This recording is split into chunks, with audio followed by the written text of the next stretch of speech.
All right, Sophia, thank you so much for being here. Welcome. And I'm looking forward to asking you all these questions. So, can you just tell us a little bit more about you and where you're from and that kind of thing? Yeah, thank you so much for having me on the show and for the work you're doing. It's a really wonderful opportunity. So, yeah, thanks for having me here. I'm from London originally, and I'm here at the moment. It's where I've been locked down. And my background has always been in holistic therapy. I started mainly as a masseuse and crystal therapist, and gradually went through a process of transformation where I ended up in Peru in the Amazon training with an indigenous shaman and sort of working through deep shadow psychology there. And then when I came out of the Amazon a couple of years ago, at the end of 2017, I ended up doing subconscious reprogramming using Psych-K, which is an amazing biohack to just change unconscious or subconscious limiting beliefs, programs, and perceptions, and helping people see the world in a new light. And create the world they want. And now I'm also supplementing that with body code and emotion code, which is all about releasing trapped emotions, like getting rid of that baggage that stops you moving forward in your life. And that's really what I'm about, helping people move from the place they are to where they want to be instead. It's amazing. I've heard good things about Psyche and emotion code, but for me, I'm really interested in your trip to the Amazon. Can you talk about that? Yeah, well, it was, when was it? The end of 2014. I was just feeling really broken. I'm not at home in the UK particularly, and just a few things happened. I was doing a course called a Crystal Ascension program with a teacher who is a very high level channel, and that just blew me wide open. It was a 5-month program, just one Sunday every month, and I shifted so much in those 5 months at the Ooh. beginning of 2014 that suddenly my life didn't fit anymore. So Oh, it caused issues in my relationship. It caused issues in just my general feeling of satisfaction in life. And it was really difficult because there's judgment coming in, like, why don't you like my friends anymore? It's that idea of, oh, do you just think you're above people now? Or it's like, yes. no, the physical vibration is just disharmonious, and I'm struggling in this context. And so I did a ayahuasca ceremony in the UK, and that helped me sort of see a lot of things. The setup wasn't particularly traditional or in that regard. And although I got a lot from the weekend, I just decided I wanted to go and do it properly. So as soon as I got back from that weekend, I broke up with my fiance. I did loads of research of various places in the Amazon, and I booked myself a 6-week immersive retreat in the jungle, Oh my God. which I did in January 2015. And that just changed everything. I bet. I bet. Okay, so let's talk real quick about. First of all, I think you're so brave. And I just want to say that that's such a brave series of things to do, right? To first of all to honor yourself enough to say no to the things that were not vibrating where you're at, right? But then also to then book the 6 week jungle trip, and and for me, it just raises some questions because I've never done ayahuasca, and I've heard a lot about it. Can you talk about specifically what happens and what it did for you? What kind of portal it opened up for you? So ayahuasca is quite different for everyone, actually. It's a brew from the Amazon, which is made of minimum 2 plants and sometimes more. One being containing the psychoactive DMT, which is one of the strongest psychoactive substances known to man. Okay. And the other is the ayahuasca vine itself, which stops the DMT being broken down in the stomach. Because if you just ate a bunch of DMT, it wouldn't do anything. which is why a lot of people smoke it or snuff it, because then it goes straight into the bloodstream. But orally, it's completely inert unless you have the ayahuasca vine or another inhibitor. I see. I didn't even know that. Yeah. So the ceremony space, you drink the brew, and then the shaman drinks, and then they just hold space and create a safe space in which you journey. And because it's a jungle plant, like, and it's a vine, it takes you down into roots of things, it connects you to a whole other universe, which is sort of, the spirit world, but specific realms, really. And you go into a ceremony ideally with intention in order to understand certain things that are blocking your way, to release old things, or to receive physical healing from other beings. A lot of people see plants, spirits, or extraterrestrials, but it really depends on the person in the center guiding the space, the shaman, as to what kind of experience you might have. And it's a super complex paradigm. There's so many different layers of it, but essentially it's naturally a purgative. So often people report that they vomit, or, it comes out the other end, as it were. And you're processing so much stuff. Physically you're detoxing a lot. Emotionally, you can just be going through stuff. Some people spend a whole ceremony just physically shaking or sweating, just moving energy. And as you learn to navigate in those spaces, you can start to co-create the experience with the intelligence of the plants, and actually go deeper and start exploring these realms, whether they're internal realms of, okay, like really shifting your blocks, or, extra dimensional realms where you're sort of understanding the cosmos. And so depending on how much resistance you have in ceremony can depend a lot on how easy or difficult the ceremony is for you. Yeah. Wonderful. Thank you for that. That's way more elaborate of an explanation than I've ever received. It sounds like you have a scientific way of understanding it too, which is not something I've ever heard before. Well, after I did my 6-week course, I ended up staying in the jungle for another 2.5 years, facilitating those retreats. And so the courses were 6 and 10 weeks long, or short healing retreats for between 1 and 4 weeks. But on the long courses, we were actually teaching people about the shamanistic paradigm. The shaman would give lectures that we'd translate, and we'd also look at, contraindications and safety, and just be explaining like what this world is, whilst living in it and breathing it and helping people through their own personal journeys. So yeah, I have a pretty wide and crazy understanding of the different ways it works. In that time, probably drunk over 200 times, because it was every other night. Wow. Okay, wonderful. My question is, I've had this question for a while about ayahuasca. How important is the ritual? Like, how much of the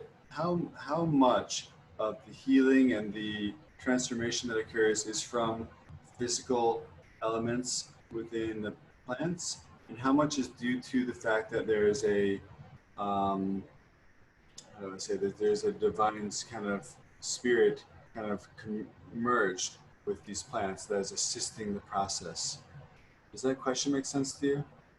It does make sense, and it's a big question that people are trying to study right now. So the center I was at was called the Ayahuasca Foundation, and about 1.5 years ago, they opened a new center, which is intended as a research center. And that's the kind of things they want to ask there, actually bring researchers down to give people the ayahuasca brew and give people a placebo brew that tastes as close as they can get it, and see what happens and study them. And there've actually been doctors there doing DNA studies, like pre and post ayahuasca retreats, to see if there's any epigenetic changes. On an anecdotal level, yes, that's what I want. So I do know people who go to ceremonies and they don't drink. They're just part of the ceremony and receive the energy from the shaman, um, and get a lot of benefit from that. But again, it's hard to know whether it's the plant spirits then or just the fact of being in a intentional setting, receiving some kind of energetic Sure. transmission from another person. Yeah.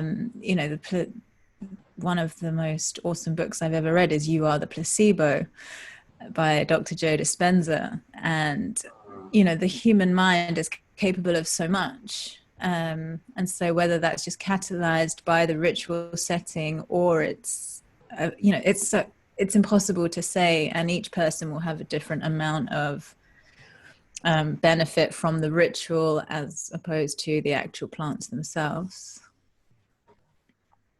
Okay, wonderful. So you're saying that it's hard to tell the answer and that you think that it's kind of conjoined together. It's hard to even separate it.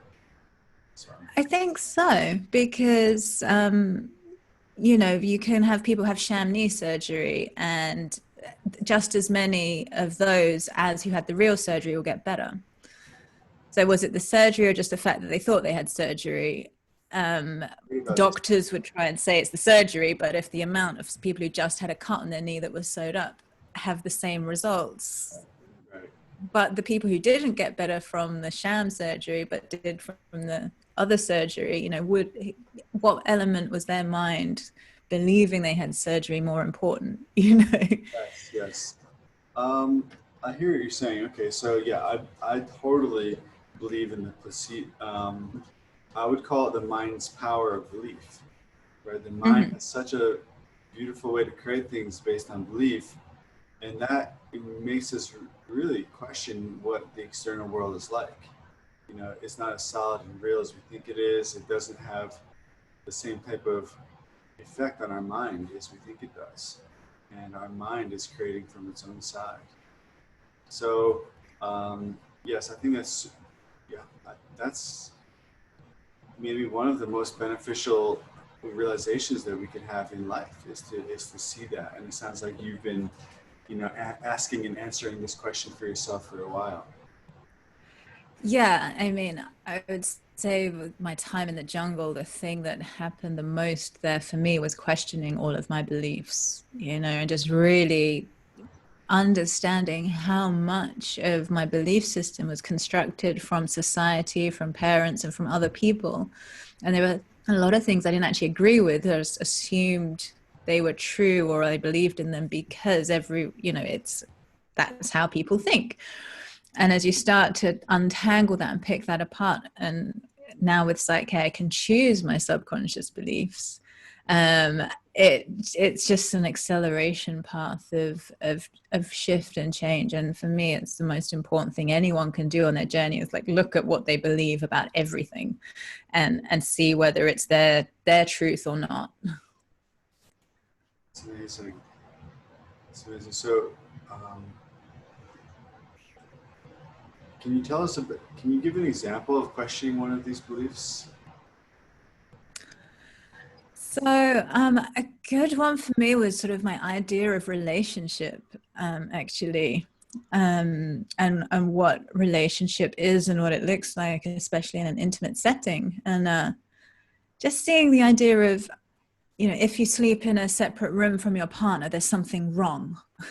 Uh, Whereas, you know, you both might actually have meditation practices or want to be trying to do lucid dreaming or astral travel, where it's really distracting to have someone else in the room with you.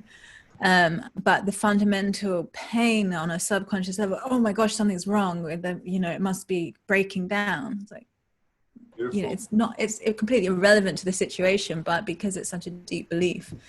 And so just trying to separate those kind of reactions. That's awesome. Okay, wonderful.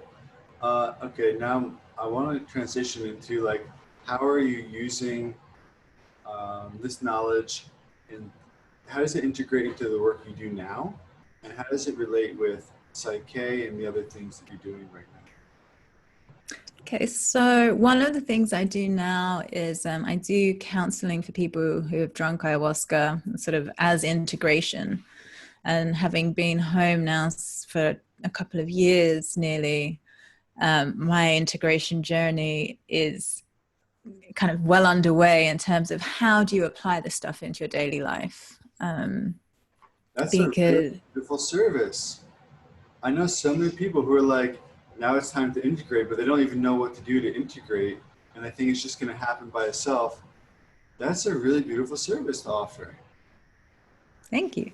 Yeah.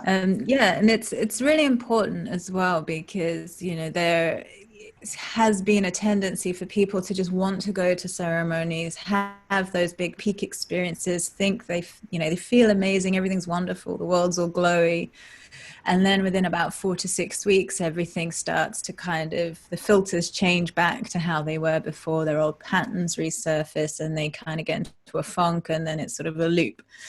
I'm not saying it's like that for everyone, but that's where the integration work is really important. And there is actually a neuroscientific basis for that, because the plasticity of the brain, which is, during a ceremony or another psychedelic type experience, your brain starts to connect new neural pathways. It changes the way it's wired. But just like the jungle or a forest, if you cut a new pathway through the forest, if you don't walk on that path, it's just going to grow back. Yeah. And so going home and doing your old patterns exactly does that growing back of the old stuff. So in the first 4 to 6 weeks, that plasticity is still quite vibrant in the brain. And so if you consciously tread those new pathways and make different choices in that time, then it establishes the neural pathways, and you're much more likely to keep the patterns than you would if you didn't do the integration work. But that window is really important. So the first few days and then the first 4 weeks. I call that, mental grooves or even spiritual grooves. And literally meditation practice is just creating positive mental grooves and taking away energy from negative mental grooves. And it's the same thing, like the more energy you put in this path, it's like, I always think of it like a river, right? The water makes the groove wider, right? It's the same. I love that analogy though that you did with the jungle. It's the same thing, isn't it? Yeah. Cool. Okay. All right. Now, you're based in London. Are a lot of your clients local, or are they all over the world? All online. So yeah, I have a few regular clients in Nova Scotia, in the States, a few in Europe, a couple in Australia, just dotted around really. It's nice. It's the great thing about working online, and especially now, it's very helpful. Now that this is the time that if you didn't already have an online business several months ago, it became clear that, if you were thinking about it, this is the time. I'm so happy that I had the kind of infrastructure for that already, and that I was already creating an online business when this whole thing happened, because it was very easy for me. In fact, my business increased a lot, but maybe for you too. But a lot of people just, they're figuring it out. They're figuring it out now. Yeah. Okay. Do you consider yourself a leader? Yes and no. Okay. I've been thinking about this since you messaged me, and I definitely always seem to gravitate towards leadership positions. It just seems to be where I end up naturally. And so I think in that state, in that regard, yes. And I'm definitely not a general follower. I tend to dance to my own tune quite a lot. And yeah, I have a few qualities in me that make me naturally adept to leading, I suppose. Okay. Wonderful. Well, you said that you went on the 6-week trip to the jungle, and then you started facilitating retreats for the next 2 years. That's a natural leader, isn't it? You're like, okay, I'll step up. So what was that like to decide to step up like that? Like, how do you transition from someone who is being led to leading yourself to then leading others? Well, I mean, for me, that was just a complete natural flow.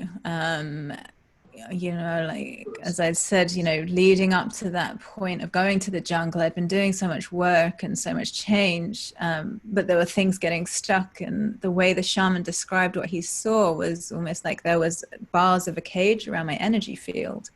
And during my course as a participant, he was removing those bars, and it essentially like an avalanche, just everything fell away from me that I'd been trying to shift for ages. It's almost like it was loose and then just went tumbling down. And so the rapid transformation I went through from sort of, caterpillar to butterfly it was just one of the most liberating, beautiful experiences I've ever had.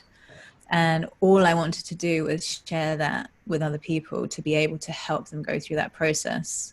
And having done it just recently, it was just such a beautiful thing to be able to give back and share with other people. And so it was just that enthusiasm of yes. On the flip side, it was really daunting because my co-facilitator had already been there for 5 years, and so knew the indigenous language extraordinarily well. He's sort of seen as a mini Yoda type guru. And so feeling like I was always in that kind of shadow of just a bit further ahead than the participants, but so far behind this other person. It's almost a good spot to be, don't you think? Isn't that reassuring to know that someone with a lot of experiences is co-facilitating? Oh yeah, on that respect, it was great, because there's always someone there who's got your back, and it's like, hey, can you help? But the insecurity that it can breed is also very interesting. Just sort of, never being as good as or as enough. So, it definitely brings new things to the surface to be healed. At the end of the day, they're all kind of distortions that just need healing. And so it continued to be a journey of growth through the whole time I was there, rather than just that transformation. That's how it should be, right? A teacher who's not also a student is definitely on the wrong track. For sure. Okay, so at the end of your time there, did you still feel like you're in the shadow of this person, or had there someone that transformed and you felt more comfortable as the leader, or was it still like that when you left? Yeah, so actually, he took some leave just as I was coming into my last 6 months there, and so I did step into that role of being the one who had the more knowledge out of the team I was in, and it was really beautiful, really amazing retreat. Actually, for my last retreat, it was just one of the most, I don't know, just a really wonderful time of just sort of bringing everything together and just feeling like, yeah, I had graduated into that place where I could sit in my grounded self and authentically share knowledge without feeling like I was faking it, but also without purporting to know everything, and being comfortable in that, because that's really what it is, just being comfortable in where you're at and knowing that someone else is always going to know more, and that's okay. That's a beautiful thing. Okay, so now in the present day, I'm assuming you're not working with ayahuasca as directly, although you said you're helping people integrate after they've already taken some.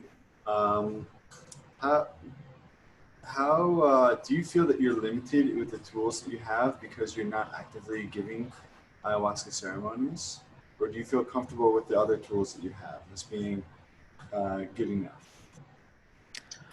No, I'm actually really grateful that I don't have to drink very often anymore.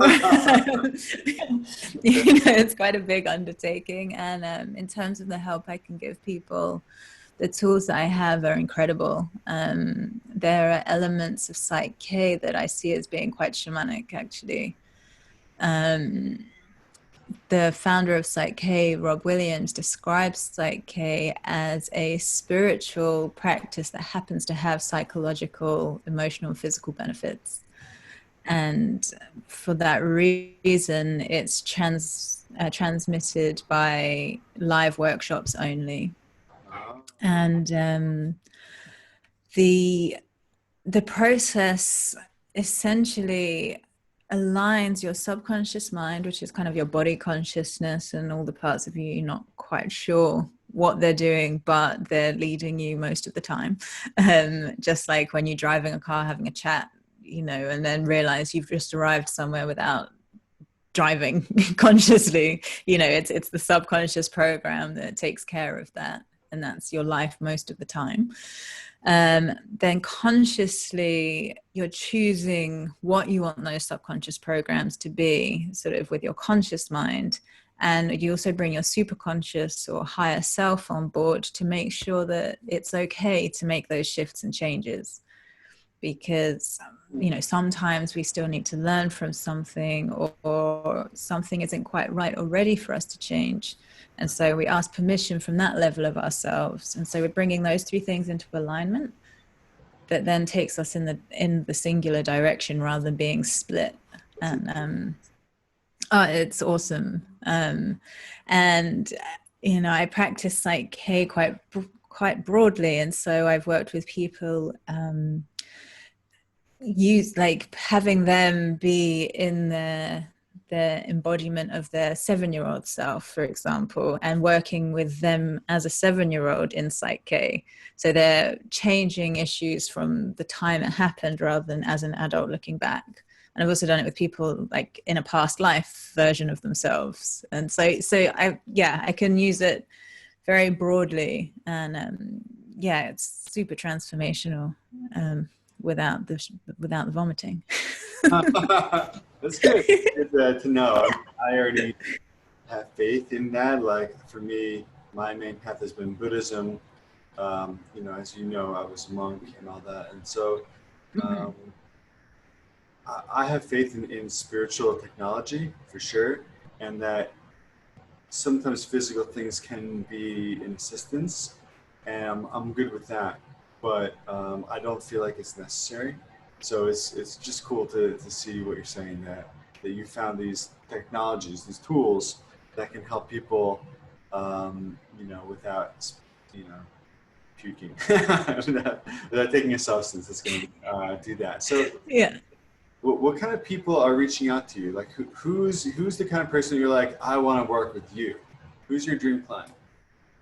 In terms of my dream client, I love working with people who are already on their path. Back in the day when I was doing therapies in Guatemala, I realized I enjoyed working on all the other therapists there, sort of being a healer's healer, as it were.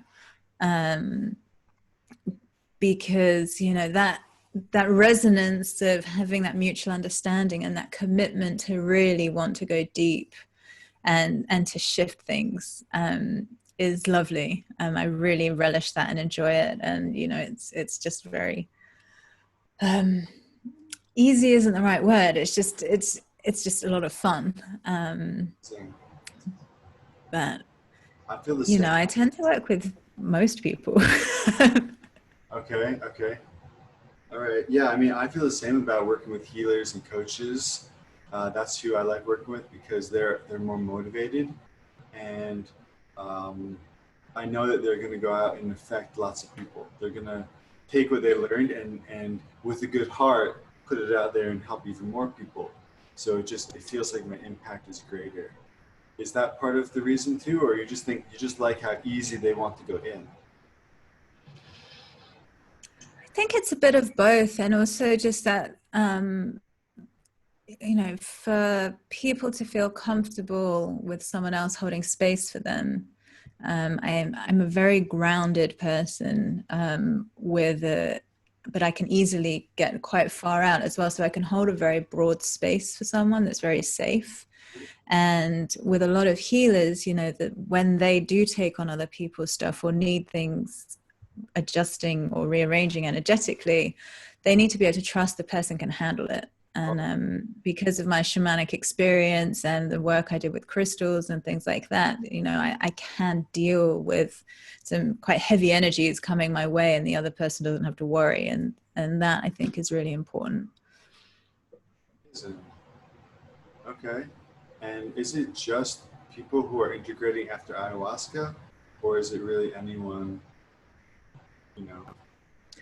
No, that's just one area of my work. Everything else, it's sort of, I enjoy working with people with physical issues, sort of allergies and intolerances, all sorts of sicknesses or, physical imbalances, we'll call them. Just because there's some protocols that, can look for messages from those issues, which once you've integrated the message that the body's actually trying to tell you, you can then often shift the symptom, which is the flag, as it were, saying, hey, I'm here to show you X. So that's really nice. And the work I'm now doing with the body code is all about that, really, just shifting imbalances that are creating physical symptoms in the body. And that's great fun. Okay, that sounds amazing. And what does the normal course of treatment look like? Is it 8 weeks or 10 weeks or more than that? So with Psych K, I try and see people as few times as possible. I like to do a block of 3 sessions potentially, just to kind of get because the thing is, it's such rapid transformation, because the subconscious is so powerful.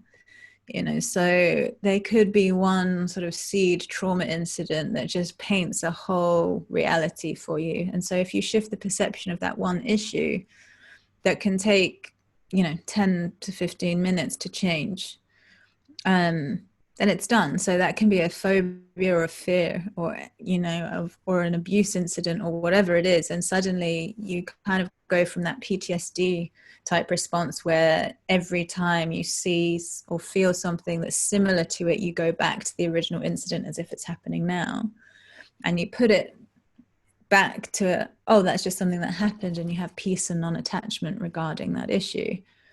So if you do that for someone, or guide them how to do it themselves, is actually what happens, that can change their entire life in just a single balance process.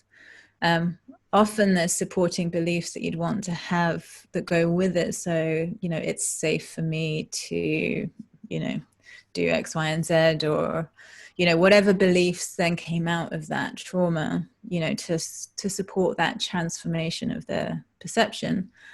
But it's with Psych K, there's this belief that the power is in the partner. So if you were the person I was working with, all of your wisdom is inside of you, and I'm just there to hold space for you to see your wisdom and then help you transform that into a solid thing inside you. And so 3 sessions for an issue, well, 1 session on an issue can be transformational.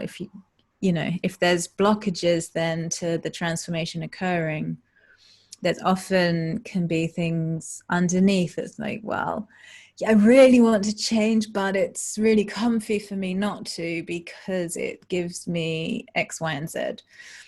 So, I want to be healthy, but I get a lot of attention when I'm sick. So it's better for me to be sick than change my health, for example, as a subconscious belief. It's not consciously we want that, but underneath, it's like, if I'm healthy, then my friends won't pay me attention anymore. Could be an example of that. And so, if we do a bunch of balancing to change the perception around health and it doesn't change, we'd look for things and say, okay, well, maybe we can have a belief that I can be healthy and have good friendships. And once that's changed, then the potentials from the other sessions would fruit, as it were. So 3 sessions is usually a good time for that to play out. Okay.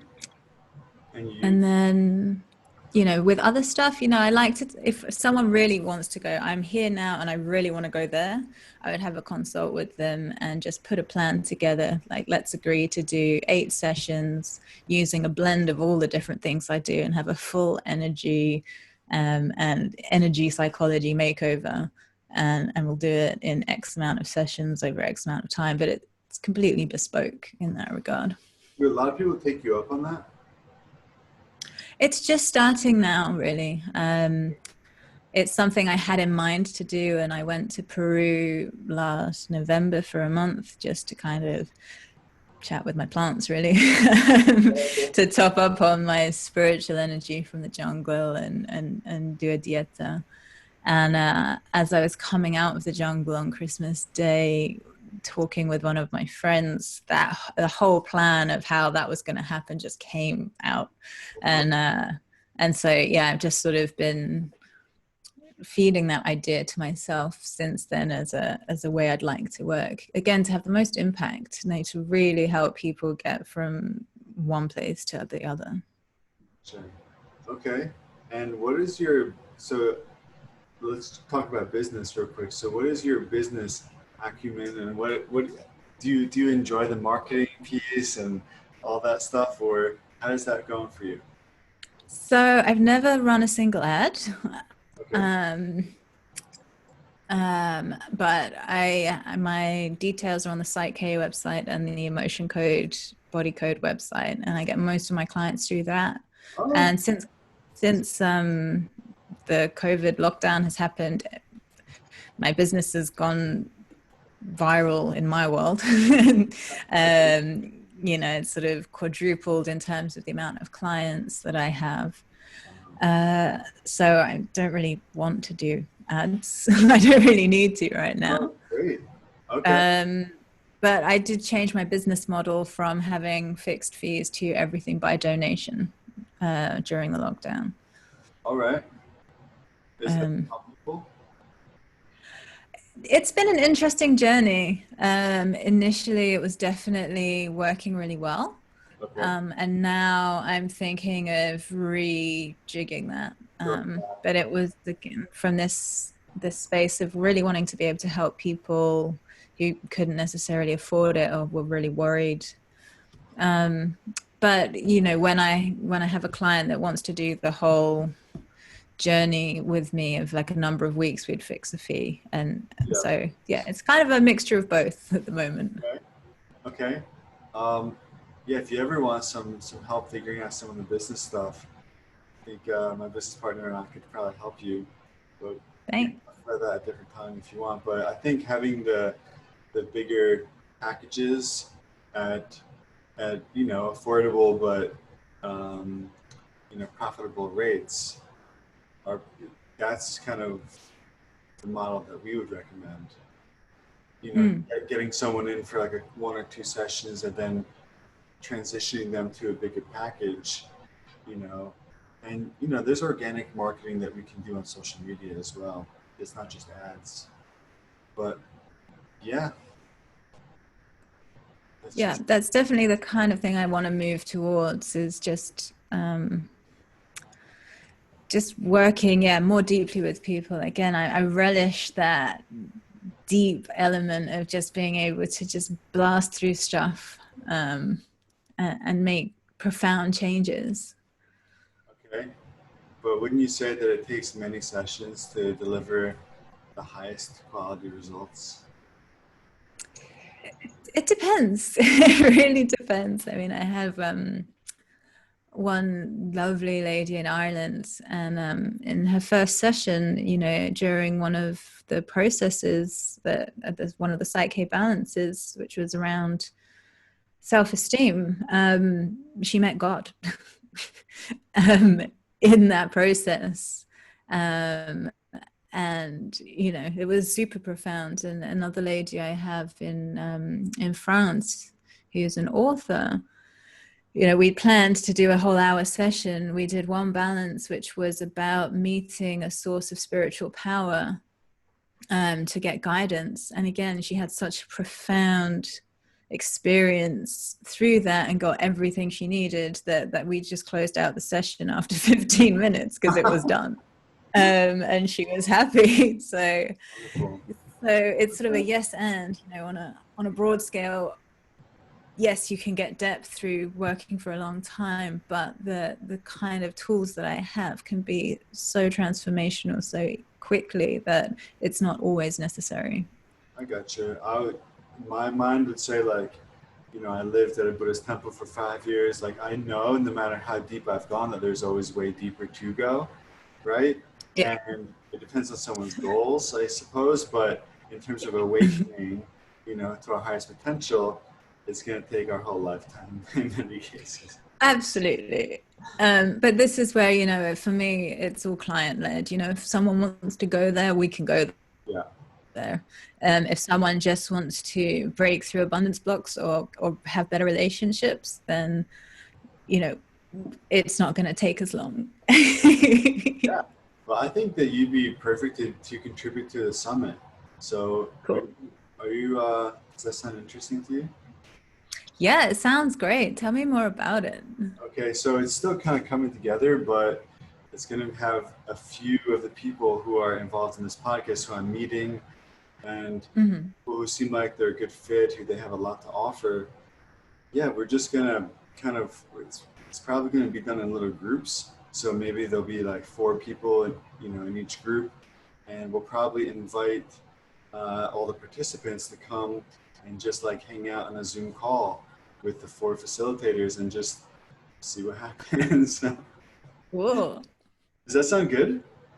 It sounds great. And I recall that it was around heart-based leadership. Like, what's the kind of main focus I still need to aim? figure that out, to be honest. I want to I want to sit with it a little bit longer. I know I want to do the summit. I think that there's different types of people who are, here. So you're more of a healer, I'd say, and some people are more like a coach for leaders, and some people are more like the leader. Some people work with leaders. So I want to break it up into the right groups, so that lots of different people can benefit from it. That's what I'm thinking.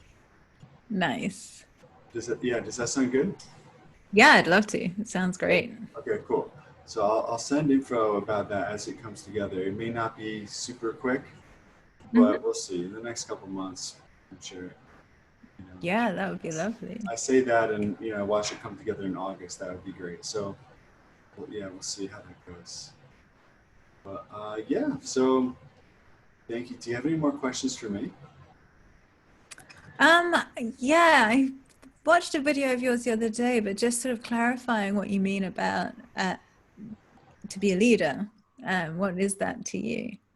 Oh, okay. Okay, so I think a leader. So first of all, for me, the transition into leadership first involves leading ourselves. We need to start. A lot of people are following and they're seeking and they're finding other people to lead them, which is good, important. But for me, the transition to leadership starts when we lead ourselves and when we can guide ourselves properly. I know for me that this happened. I had a big transition in my spiritual path around summer 2014, where I started to transition from just doing meditation to like really guiding myself very, very well in meditation and just like being my own doctor, so to speak, where I would like really see where I was at, honestly assess it, diagnose, and do the things I need to do based on all the tools that I already had. And this after a few years, this set me up to then lead other people. I've done silent retreats where I was completely by myself in solitude for 5 weeks with no eye contact or talking to anyone for that time. And it was the most transformational time of my life, probably. Definitely up until that point, it was definitely the most transformational time of my life. That was like summer 2016. And right after that, I started teaching, every day, many times a day.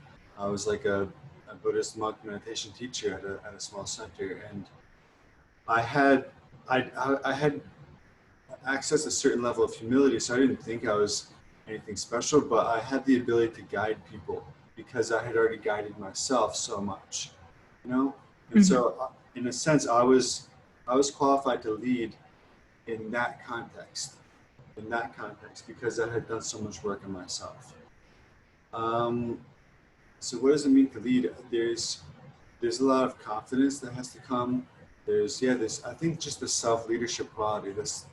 I think anyone who is thinking about becoming a leader needs to ask themselves, what is my self-leadership like? How well am I leading myself? Because for me, it's the same quality. That's the quality that we want.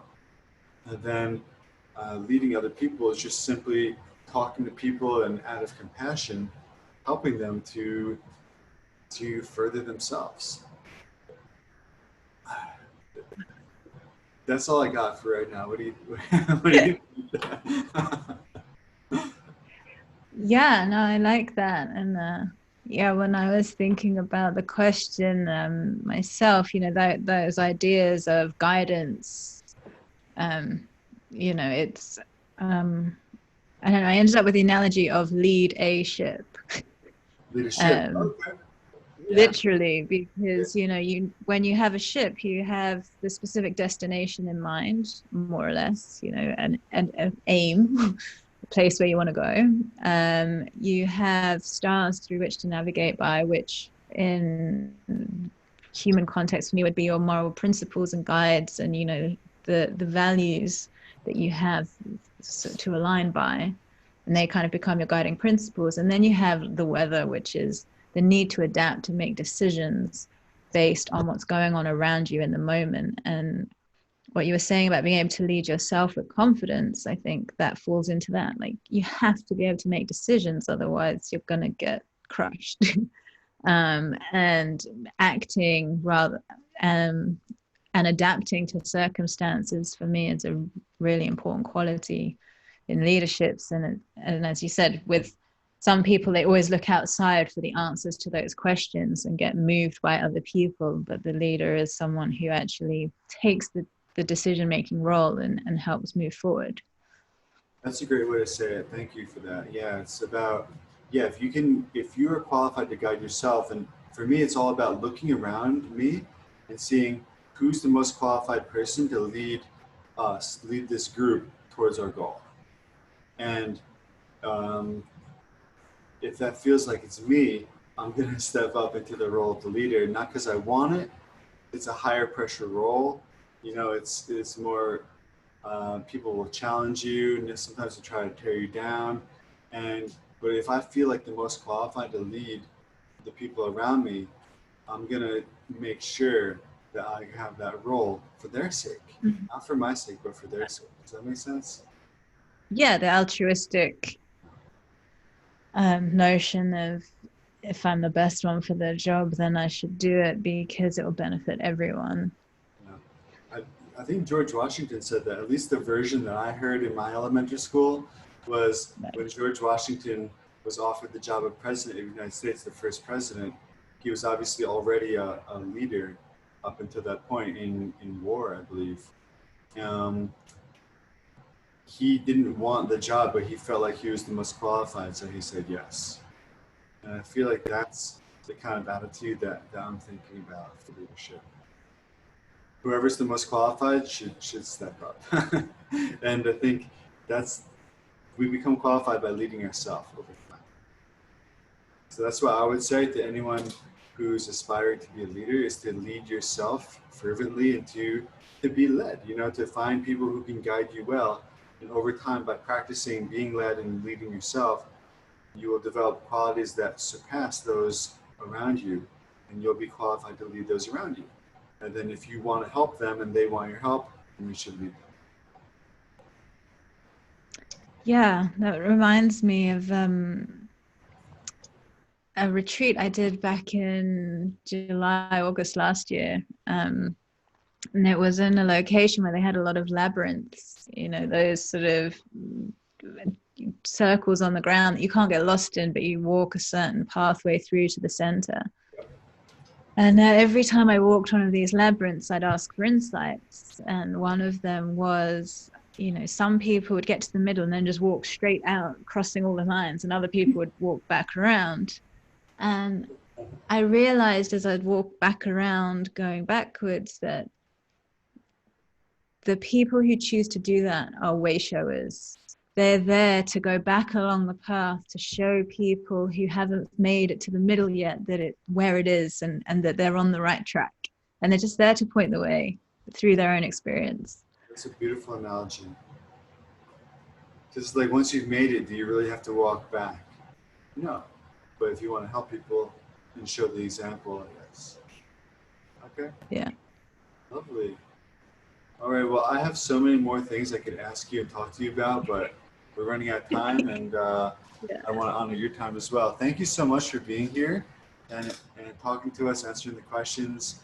Do you have anything else you can say to the leaders or aspiring leaders or healers or aspiring healers to help them? Yeah.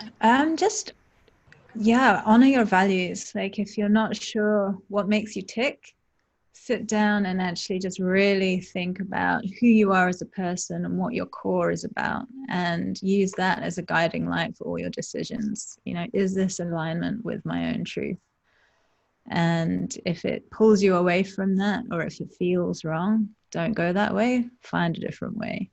And once you start to have that integrity in yourself, then everything else follows. And again, what we said earlier about understanding where your beliefs come from falls into that sort of, the more you align the whole of yourself, the further you can go, and the more stable you will feel, and the less need to go outside for help in a way. Such beautiful advice. Thank you.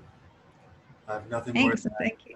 add. Yeah, thank you so much for having me. It's been a lot of fun, and I look forward to hopefully joining you with the summit.